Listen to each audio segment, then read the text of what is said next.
Warning. Incoming. Game over.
I've been muted this whole time. Again, preseason, folks.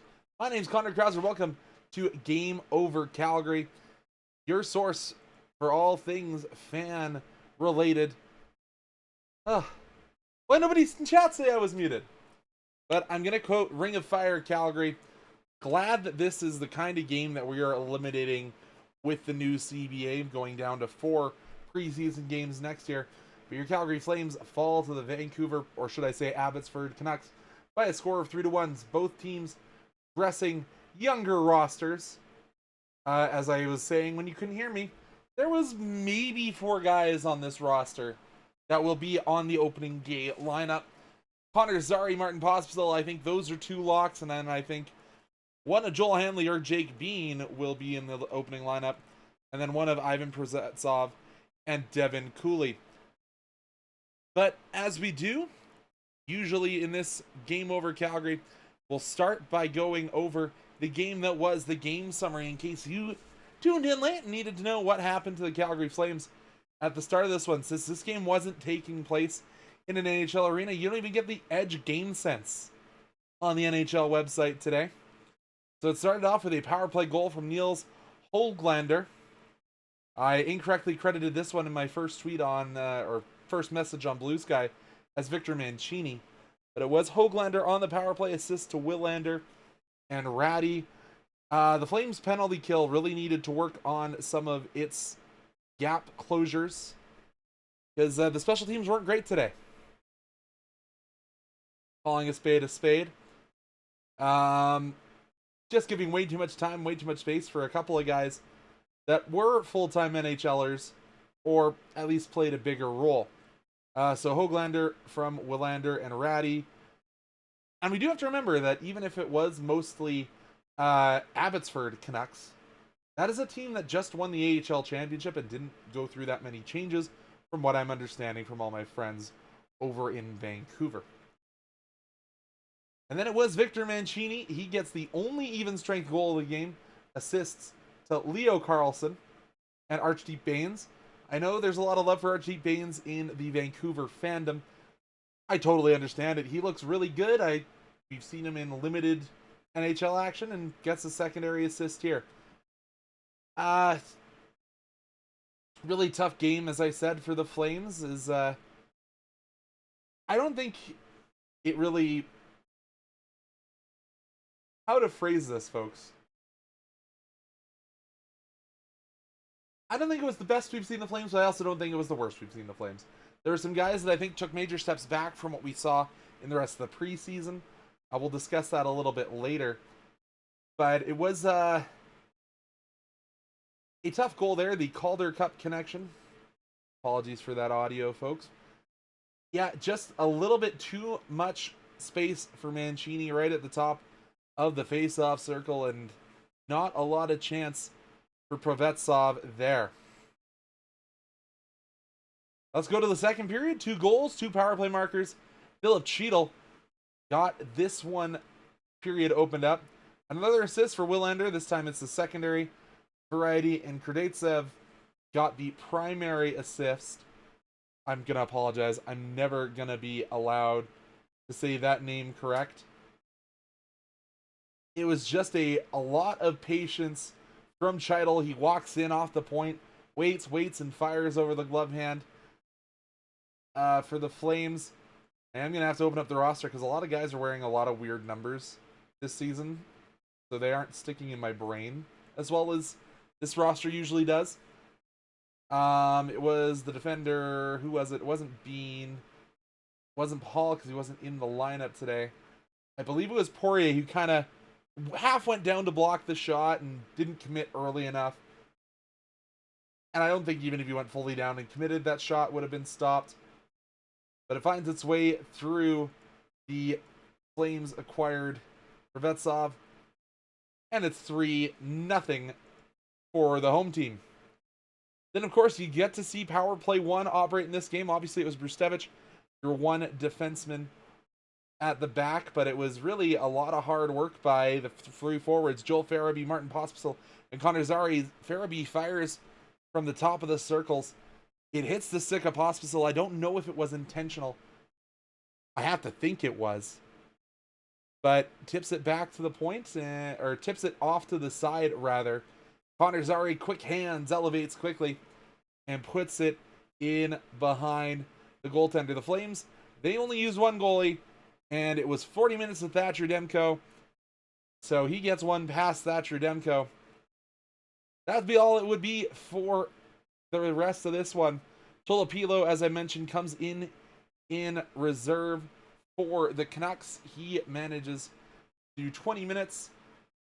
I don't even have shots updated yet on the NHL website because, as I mentioned, this game's played in an AHL arena.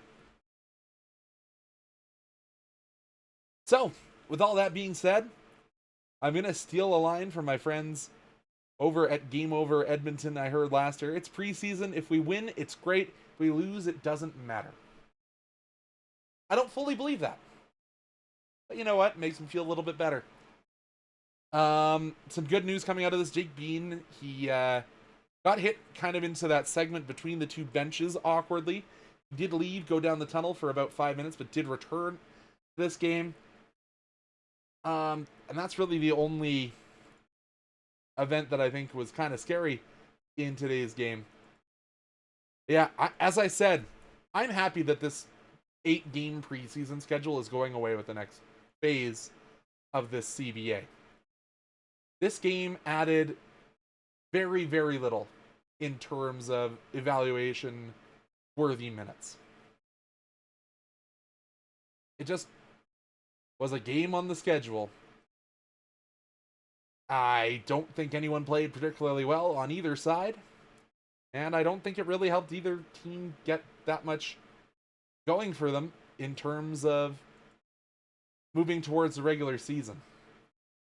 In fact, the biggest message coming out of this may be the fact that Höglander was pulled out of this one a little bit later in the game. Potentially with an injury. We haven't really heard anything from either side. And who knows, that Jake Bean injury, it could have been serious. So in a game that means nothing, and yeah, that's kind of how I felt about today's game from a Flames and a Canucks perspective. Eliminate these games. If you want to send games to Abbotsford, reorganize that Rookie Classic showcase because those games aren't limited. But this game is a whole lot of nothing for a whole lot of people. Donatello, thank you so much for coming into chat. Obviously, more of a Canucks perspective for you. Footy is trash. Why is he playing with McEachran on the top line with Cheidel? He has 5 grade A chances and whiffed on them all like the journeyman AHLer he is. Hey, I can think you can say that for a lot of guys that played in this game today. Well, he could have given Krausert a chance to see what he's got and let him play with Cheidel. Well, he played with in New York, and that's what I've been more comfortable with to showcase his skills. Interesting point there. Obviously, I don't know a lot of these Abbotsford Canucks, but I do have to think that Krausert will be given a lot of minutes with Abby this year. So maybe you are playing him more with potential line mates that he will see. Because I don't think Cheidel is going to be in the A much this year. So maybe that's why you're seeing Krausert play the role he did. God, I hate the fact that you didn't have the full slate of advantages like you do when it's in the AHL. So I would love to see what Kraussert's official time on ice was, but I just don't have access to those numbers today. I'd love to give you more analysis as a Flames guy to say what Krausert is. I thought he was fairly invisible. Got credited with 2 shots. He wasn't one of the guys that stood out to me. Another guy that was, we'll talk about some invisible players for both sides. Somebody that I didn't see and I should have been impressed with, as he's one of the few full-time NHLers that played on the back end for the Canucks, was Tyler Myers. The chaos giraffe was definitely not causing any chaos and didn't look like a giraffe. He didn't look like he was a 6'8" defender that he is. Hoglander looked good, as I said. Left the game early. I don't know. I don't have as many follows in the Vancouver market to see if there was actually an announcement made from the coaching staff, whether that was precautionary or not. I thought he looked good. But again, I'm saying there's a lot of AHL bodies that played in this game for both sides. Looking to the Flames, I thought Rory Cairns looked good once again for the Calgary Flames. Again, he's going to be one of those guys that battles to be the first call-up of the season this year. I don't think he starts with the big club here in Calgary, but certainly had more of a battle to him. Somebody that I think did not have a good game that looked really good yesterday was Sam Honzek. I thought he got kind of taken advantage of and was a -1 in the game today. Adar Suniev, other than getting ridden like a bull in the corner a couple times, I thought he was relatively invisible, and he was someone that a lot of people here in Flamesland had a lot of hope to see in some improvements, and maybe that he'd even crack the NHL roster to open things up as a middle 6 forward. I don't see it as of yet. I think he'll need some time getting used to North American ice in the AHL. Basha, invisible. Lang, invisible. Clark Bishop, other than the 10 penalty minutes, invisible. Marty Pospisil, good assist, but other than that, didn't really notice much out of him today either. Joel Farabee, looked like he wanted to win the ceremonial face-off at center ice because he got the puck dropped closer to his stick, but that's about all that I could say for his night, other than 5 penalty minutes. King, I didn't even see him on the ice today. Jake Bean, glad that he isn't injured. He'll be a 7th defenseman probably on this team once again. Joel Hanley, I heard the Calgary Flames broadcasters talk so almost waxing poetic about how Joel Hanley had the second best plus-minus on the team last year at +11. That's why he got that 2-year contract. Joel Hanley was playing way above his head last year, and you could see it in this game. He did not look good to me. Had 2 penalty minutes for wrapping his arms around some guys, and I don't understand what these intelligent, educated hockey minds see in Joel Hanley. Hunter Brustevich, again, not as good as he was last night, but still looked serviceable as a young man playing in back-to-backs. Etienne Morin, sure, he'll be great in the AHL this year. Probably be playing with Joel Hanley or Jake Bean. DeMille Muramanov, again, one of those guys that's going to hang around as the 7th or 8th defenseman on this squad. And Jeremy Poirier, again, two penalty minutes. Sure. There was that early roughing call that he took in the game, and then I kind of tuned him out. I think a lot of Vancouver fans might have turned this one out too. As soon as they were up 2-0, go and watch the Whitecaps. Why not? Great come from behind to tie for the Caps. Anyways, let's go back to this game. We've said who looked good in my view. It'll be interesting to see what Achu Ratti becomes for this Canucks team. Is he going to be one of those guys that actually gets a chance to make the big squad? Or do they want to still give him another couple or a little while down in Abbey to try and win another AHL championship? We will have to see. Thatcher Demko, 12 saves on 11 saves on 12 shots. Don't think he could really do much about that. Suniev plays the full 60, allows the 3 goals.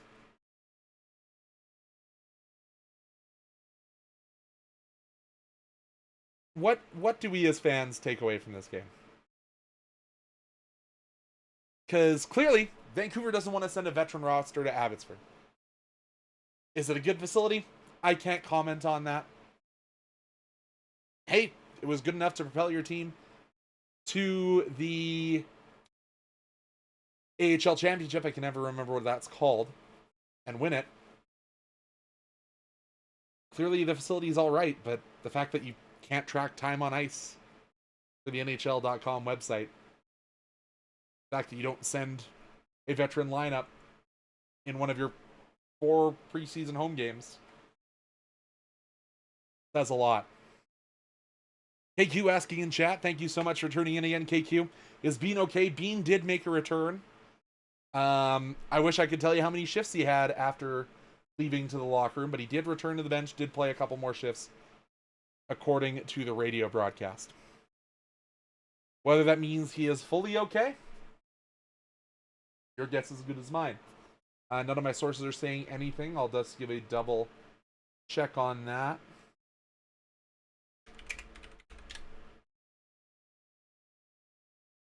If there's anything. A lot of M&Ms not okay with Jake Bean even being on the roster. But yeah, have seen that he has returned, reported by Ring of Fire Calgary. Shrug.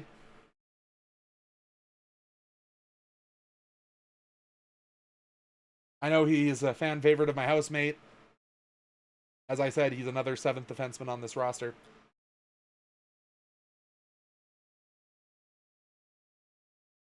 Sam Morton. Who knows? A lot of people really like Sam Morton's game. I didn't have any problems with it. Is he going to make this Flame squad out of training camp? I don't think so. I think he'll go down to the AHL because I think it's going to be very hard to sit Ryan Lomberg in the press box. He's a guy that a lot of people on this team likes and seems to get a lot of minutes from Ryan Huska in a 4th line role. Let's go to period number 2. Because as I said, this is preseason. I still need to get my systems up and going. This is usually be where we'd read an ad, but as you know, we are waiting on January 1st to get some new sponsors and everything behind the scenes here for Game Over Calgary. If you or anyone you know is looking to sponsor a upcoming media startup company, tell them to hit up Game Over. You got all the contact info on our website if they want to be the future sponsor of Game Over Calgary or any of the networks across the country. We're looking for sponsors in every single market, including Montreal, Toronto, and other large markets if you want to get a little bit more viewership than little old me and Anand can scrounge up. As we said, so happy to have everyone here, whether you're coming from Vancouver or if you're watching this game from a Calgary's perspective. Now, I don't know. I'm going to talk a little bit, not about this game, but about the fact that next year we are moving into only having 4 preseason games. Will 4 preseason games be enough for guys like Clark Barnes, guys like Etienne Morin, guys like Hunter Brustevich? Is that enough time for some of these guys to make a push, to actually earn roster spots? Are they even going to have a shot, or is that just going to be 4 games to get guys like Nazem Kadri, guys like Jonathan Huberdeau, guys like Igor Sharangovich, Blake Coleman? Is it just going to be enough to get them going? That is really the question. I think the sweet spot would have been 6, but obviously the CBA moves to state it's only going to be 4.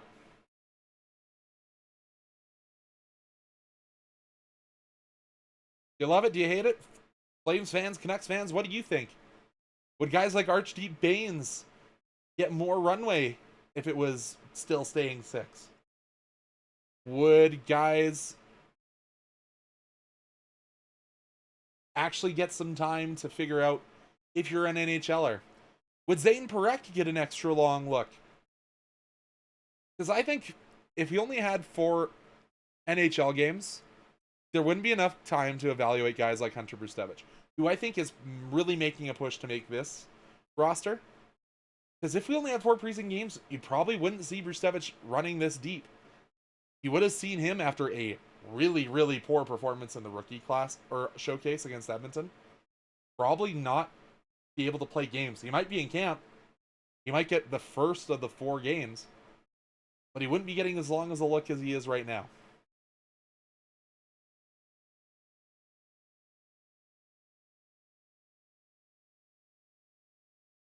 But that's just my thought on this longer preseason. Is 4 too few? I think so. Is 6 too many? God, games like this made it look like it. And hey, if you're even looking at the Flames and the fact that we use that split squad effectively as game number 1, we actually get 9 preseason games.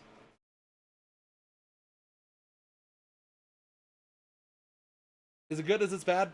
I think it's too early to tell. If we see a whole bunch of injuries early on in the 2026-2027 season, we probably have your answer. But the view from here is not long enough to tell. Let's go to period number 3 and talk about the lack of veterans in this game. And someone I was surprised to see actually in the lineup when I looked at the rosters that were sent to Abbotsford today. Why is Connor Zary, after he got absolutely mangled and manhandled against the Kraken, playing in this game today? Obviously, scored the goal. Can't complain about that, but this is a guy that's just coming off of ACL surgery in the offseason. Why are we pushing him this hard? Why are we playing him in first-line minutes in Abbotsford? This is a guy we just signed to a long-term deal, and I understand maybe he needs a little bit of extra get-up-and-go to start his season, to kickstart the healing in that knee. I'm not a doctor. I'm not a coach. I'm just sitting here in my basement asking questions. But I don't think Connor Zary should be playing on back-to-back nights this early in the season, considering his injury history. We didn't see Justin Kirkland in this game, who also had that ACL surgery, albeit a little bit sooner than Connor Zary. Why is Connor Zary in this game? I understand Martin Pospisil didn't play last night. Send him over. Joel Farabee didn't play last night. Yeah, sure. Go play first line minutes, Joel.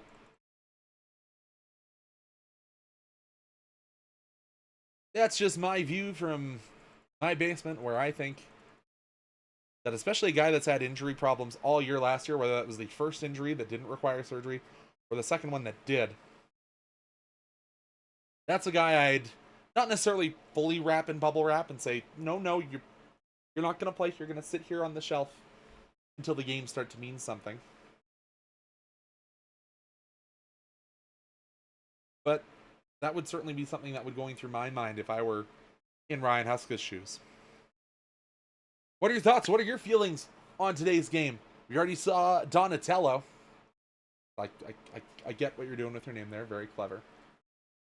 What were your thoughts? Flames fans, Canucks fans, I want to hear all perspectives. You're all here watching Game Over. Give me your thoughts, questions, comments, concerns. And what does the future look like for the rest of the preseason? Does Brian White need to come and play for the Vancouver Canucks? He's one of the guys that can only score goals for the Whitecaps. Here's my question for any of the Canucks fans that are sitting in chat watching me talk about the Flames. Thank you so much for tuning in if you are here. If you're a fan of both the Whitecaps and the Canucks, who is the Canucks equivalent of Ali Ahmed, the guy who has the scoring touch, but is still high energy and is guys that draw you in?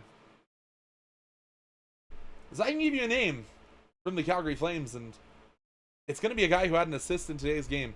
That's Martin Pospisil. He drags you into the fight. He is somebody that's giving you everything he has every single night. He's somebody that's really impressed me over the last year and a half, and was really glad to see him get an increased role with this team. And hey, apparently him and Sam Honzek had a hell of a workout regimen back home. So who would that guy be for you, Canucks fans, if you're still in the chat? Or KQ, do you have another name that maybe comes to mind in that draw you into the fight mode so far for the preseason? God, The exact opposite of that for me tonight was a guy named Joel Hanley. Joel Hanley looked like he was skating in cement all night tonight. And that's not a guy I really love on a good day. I've been very vocal about that. But he played top line minutes tonight with Hunter Brstevich. And maybe his job was just to be a defensive anchor so that Brstevich can go be the offensive defenseman that he is. Maybe not to the same level as Imprek is, but still a very, very good offensive defenseman. Just staple guns to the anchor that is Joel Hanley.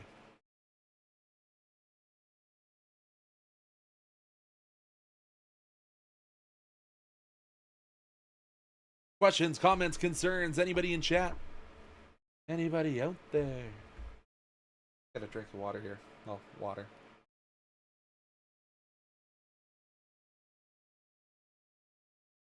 And Flames fans, what do we think about this whole Ryan Huscom mentality of we're going to let our goalies go for the full game in preseason when every single other team seems to be on either the 30-30 split where you put the goaltenders about halfway through the second period, or the 40-20 where you give your starter the first two periods and then say, here you go, Suniev or Cooley, go play 20 minutes that we saw last night with Dustin Wolf and Owen Say. But Prevetsov and Cooley have both been allowed to play 60s. Prevetsov played 60 up in Edmonton and 60 here in Abbotsford. What are your thoughts? I don't love it. I would love to get more eyes on more people, because especially we have no idea what Arseny Sergeyev is. Another guy out of Yaroslavl, Russia. His numbers have been good, obviously coming out of Penn State. And the previous 2 years being in a tandem at the University of Connecticut. So he's had years on the North American ice, including with the USHL's Tri-City Storm and the NAHL Shreveport Mudbugs. We have no idea what he is doing as a Calgary Flame. Is he going to be the guy that's just, hey, head down to the AHL and, or rather the East Coast League and battle your whole way up? Who knows? Since I'm not seeing any questions or comments in the chat, I think that will be where we wrap it up for today. What is left in the preseason for your Calgary Flames? Well, I am glad you asked. Next game of the preseason, it will be the Flames flying over to the Canada Life Center in Winnipeg to take on the Jets. You have to wonder, is that when you start to see more of the NHL rosters show up? And for the Canucks,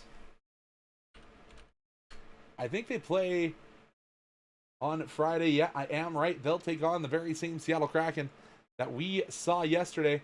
But it is going to be the first game at the Rogers Arena for Vancouver in their preseason. Myself, Conrad Krausert, and all of our hosts across the Game Over Network, thank you so much for tuning in to this preseason game. We're getting closer and closer to the NHL regular season. Of course, the Flames' first game of said regular season will be October 8th when the Edmonton Oilers come to town. But if you can't get that itch scratched enough, we do have preseason coverage. I'll be here with you on Saturday. After watching Cavalry FC and the Calgary Flames, I might be a little loopy. But I will be back. I think we're going to see if Anand will join me. And if not, I'm going to try and get one of our Game Over hosts from Winnipeg come and join us. But we will see you then September 27th. That's Saturday. 6 p.m. puck drop. Means we'll probably be live around 8:30 West or Mountain time.